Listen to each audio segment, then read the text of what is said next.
or I guess you could say the Cotonou Beach Highway. There's a name for it, but I can't remember it right now. That, and then a quarter mile of beach between that and the airport boundary.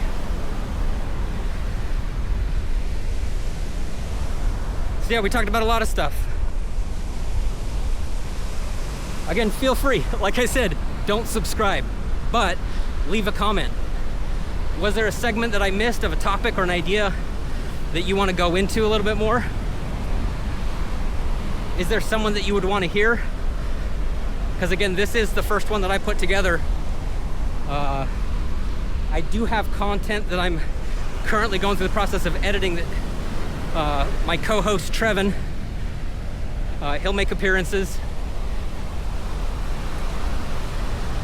E-commerce, international relations, cultural differences, cultural consulting, agricultural trade, cashews. A lot of cashews are produced here in Benin. Some of you I have a connection to with the economic or trade industry with Vietnam. Again, Vietnam also produces a lot of cashews.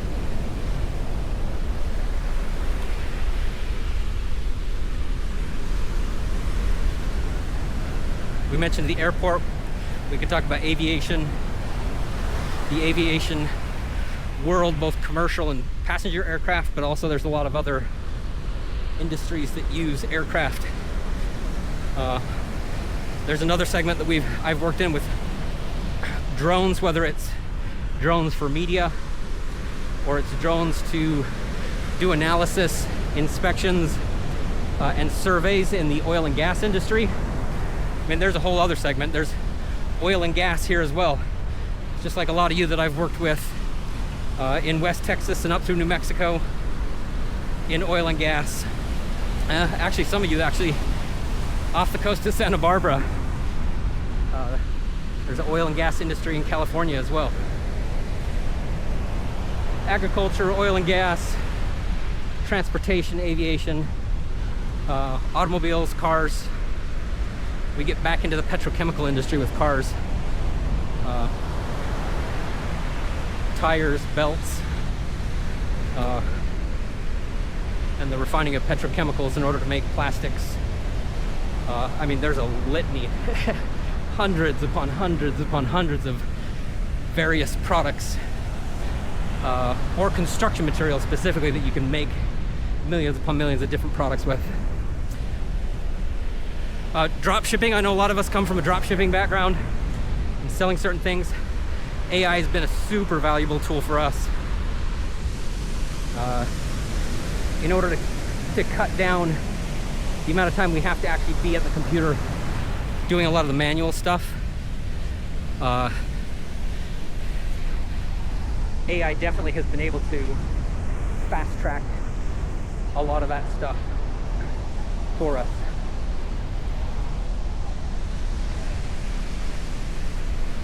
The wind has calmed down a little.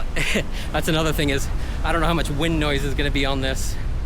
As you guys are listening, I may get back and realize I need AI to cut all the wind noise out of there. So I may need to upload this video twice. Upload the original and then do a repeat of the video that identifies I used AI in order to cut the wind noise down so that you can actually hear what I'm saying, or at least hear it better.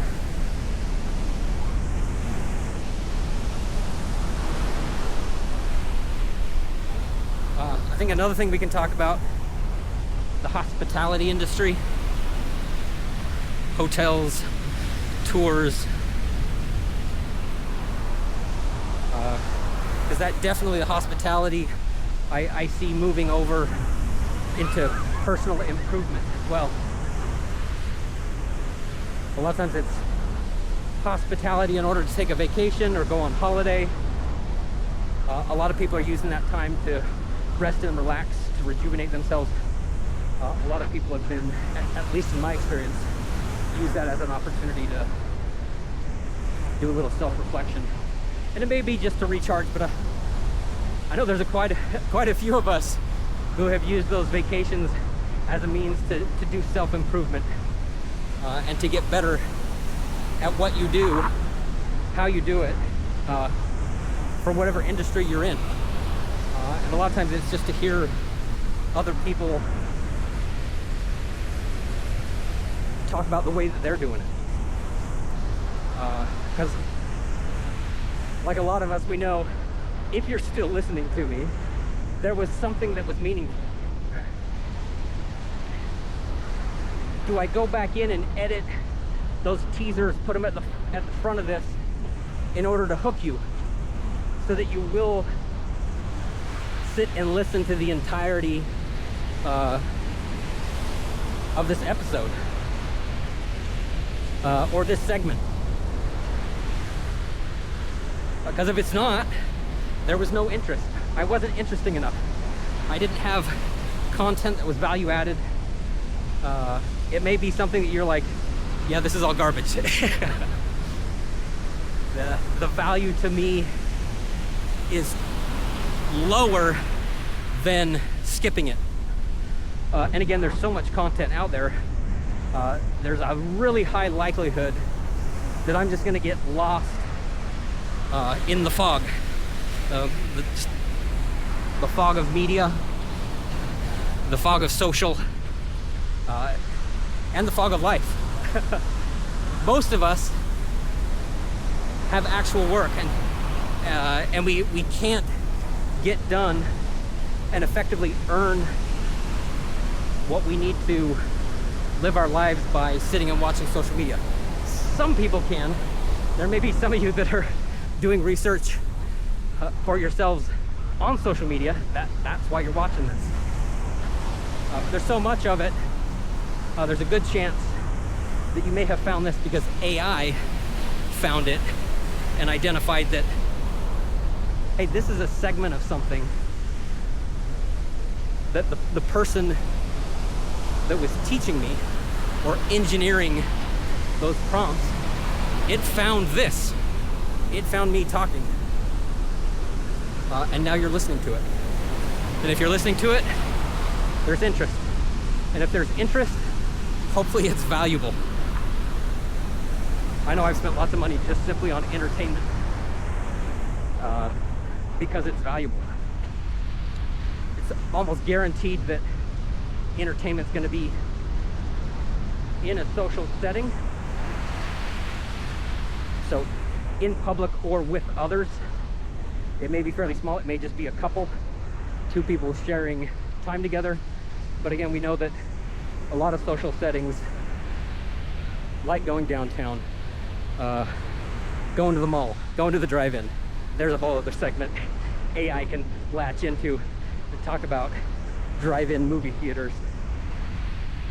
But it's going to be in a social setting of some kind with a multitude of people.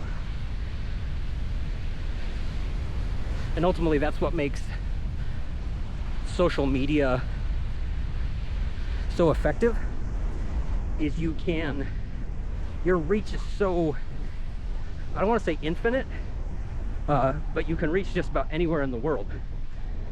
We're so interconnected now, so much more so because you can still disappear. If you don't want to be seen or heard, you may not like the situation you're in, but you can disappear. There's plenty of backwoods America. There's plenty of out in the middle of nowhere in Africa, Asia, Australia, the Arctic and the Antarctic, even in Europe. Plenty of places where you can go and disappear, specifically from social media. And how realistic, I think, depends on your personal resolve.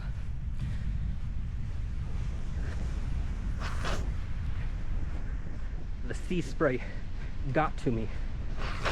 Now my nose is running, but it feels good. The heat of the sun is just about to break. So you can see there's still a little bit of light from the sunset, well, maybe I can't, so we'll do this. You still see a little bit of that light. The breeze, I can feel it slowly cooling off. And it's blowing north basically into the city, which is going to cool everything off. But in large portions of, really, I think everywhere I've been in Africa, everyone looks forward to the evening cool down.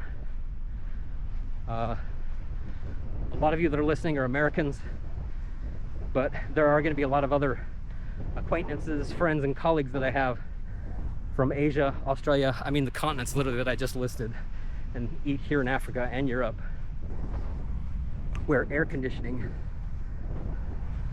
or aggressive cooling is not the norm, like ice.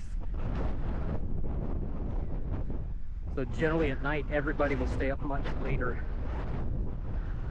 than the US. So, and some people may laugh at me and be like, nope, AI is not going to agree with you. Everybody stays up till midnight, 1 or 2 a.m.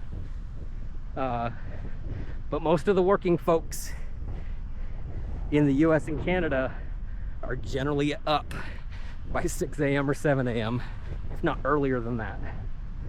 Whereas a lot of times in Africa, those are the cooler hours. And so those of you that are aware of your sleep cycle, you generally need to bring the temperature down in order to sleep effectively. So that usually happens a little bit later in the day. And then as the morning warms up, 9 or 10 a.m.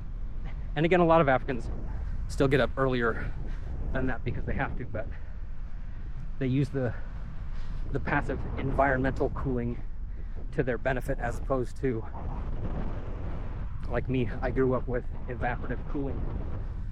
Most people know it as a swamp cooler. But you'd go to sleep, no blanket, and by 1 or 2 a.m. that swamp cooler, that evaporative cooler, had chilled everything down that you would wake up cold, pull the blanket on you, and go back to sleep.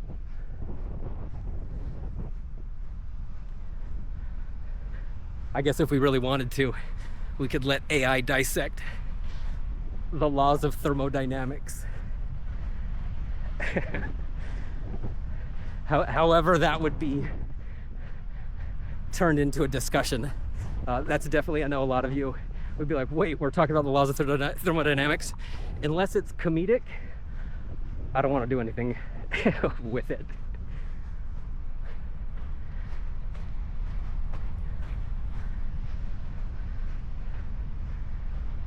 But we're going to end this segment here, maybe in about 5 minutes. We're walking up to a plane on the beach. It looks like an MD-11. Those of you on virtual reality goggles can spin around. Hopefully the light's still good and the camera has opened up the lens so that you can see that plane. It's supposed to be a restaurant. Well, I wouldn't say it's supposed to be.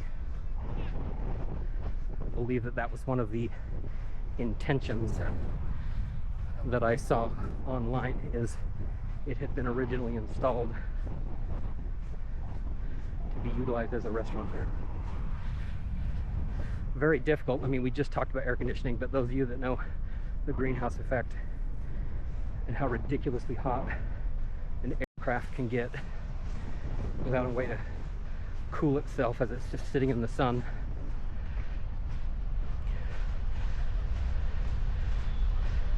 Using the aircraft as a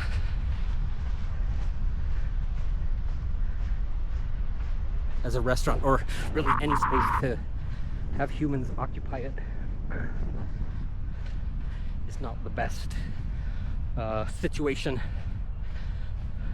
They could shade it. I mean, they could try to use fans, but still I think it's going to be a little aggravating. Right about now would be the time that the restaurant could even barely open, but it may even have to wait about an hour before it realistically was cool enough to be in the aircraft.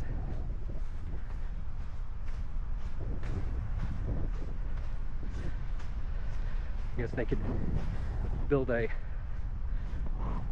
it would change the aesthetics though. It wouldn't look as cool, just the plane, but a big shade structure made out of solar panels to shade it. And then the electricity that's generated from the solar would then be used to cool the inside of the aircraft. I can't tell if that's an MD-11.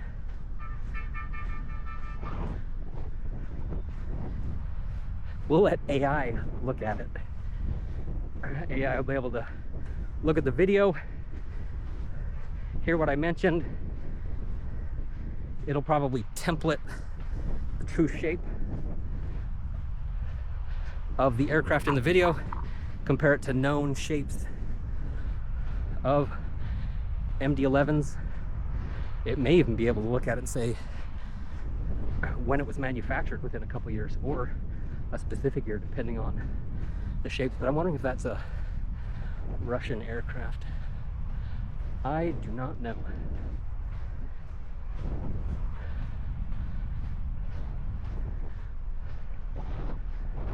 But we do have a pretty beat up building right here. So I'm going to take a wild assumption and say that this was the planned kitchen,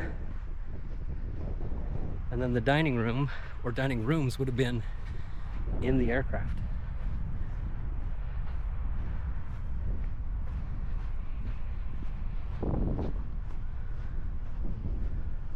We'll take a little walk around. I'm going to put you guys up on the simulated drone.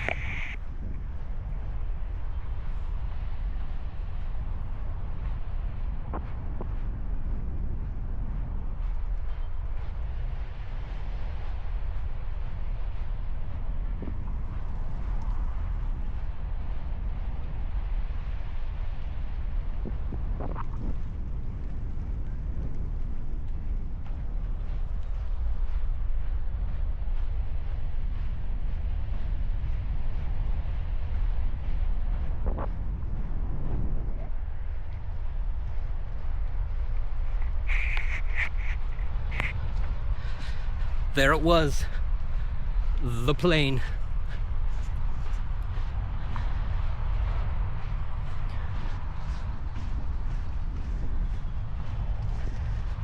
We're gonna call it, well, maybe I'll show you the back end. You can tell the engine's been removed. Get around this palm tree and boom, no engine. Maybe that's a telltale sign that it is or is not a McDonnell Douglas 11. Is it 11 series, 11 model? I don't know. But there we go. It may just be even too dark for any of this. You guys are just listening to me talk in the dark, but that's it. We'll see you on the next one.